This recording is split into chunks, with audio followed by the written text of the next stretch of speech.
ஷேக் முஜிபுர் ரஹ்மான் பற்றிய Mujib the making of a nation என்ற வாழ்க்கை வரலாற்று படத்தில் வங்கதேச முன்னாள் பிரதமர் ஷேக் ஹசீனாவாக நடித்து புகழ்பெற்றவர் நடிகை நுஸ்ரத் ஃபரியா. இந்த படத்தை பிரபல இயக்குனர் ஷியாம் பெனகல் இயக்க வங்கதேசம் மற்றும் இந்தியா இணைந்து தயாரித்தது. திடீரென்று நடிகை நுஸ்ரத் ஃபரியா கைது செய்யப்பட காரணம் என்ன?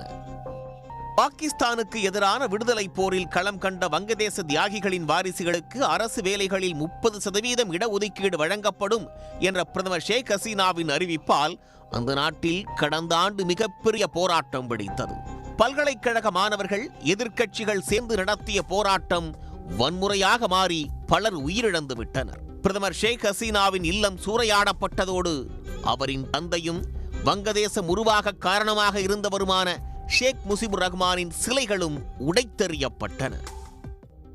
எல்லை மீறி போன போராட்டத்தின் விளைவால் பிரதமர் ஷேக் ஹசீனா தனது பதவியை ராஜினாமா செய்துவிட்டு ஹெலிகாப்டர் மூலம் இந்தியாவுக்கு தப்பி வந்து தஞ்சமடைந்தார். அவரால் தற்போது வரை நாடு திரும்ப முடியவில்லை.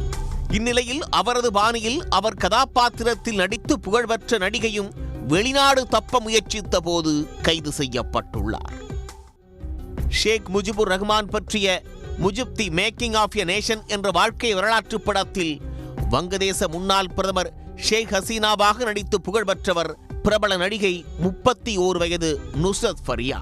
அவர் கடந்த ஆண்டு நடந்த கலவரத்தின் போது கொலை முயற்சியில் ஈடுபட்டதாக கைது வாரண்டு பிறப்பிக்கப்பட்டிருந்தது. இதனால் அவரும் வெளிநாடு தப்ப திட்டமிட்டிருந்தார். தாய்லாந்திற்கு தப்பிச் செல்ல டாக்காவின் ஷாஜகான்லால் சர்வதேச விமான நிலையத்திற்கு ஞாயிற்றுக்கிழமை வந்தபோது நுஸ்ரத் கைது செய்யப்பட்டார். பின்னர் நீதிமன்றத்தில் ஆஜர்படுத்தப்பட்டு நீதிமன்ற காவலில் சிறையில் அடைக்கப்பட்டார். அவர் ஜாமீன் கோரி விண்ணப்பம் செய்துள்ளார். இந்த வழக்கு அடுத்த வாரம் விசாரணைக்கு வர உள்ளது.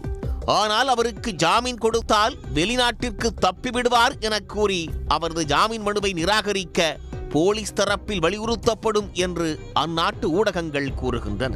அதனால் அவர் சிறையிலிருந்து வெளிவர வாய்ப்பே இல்லை என்று கூறப்படுகிறது. உடனுக்குடன் செய்திகளை தெரிந்து கொள்ள சன் நியூஸ் பெல் ஐகானை கிளிக் பண்ணுங்க.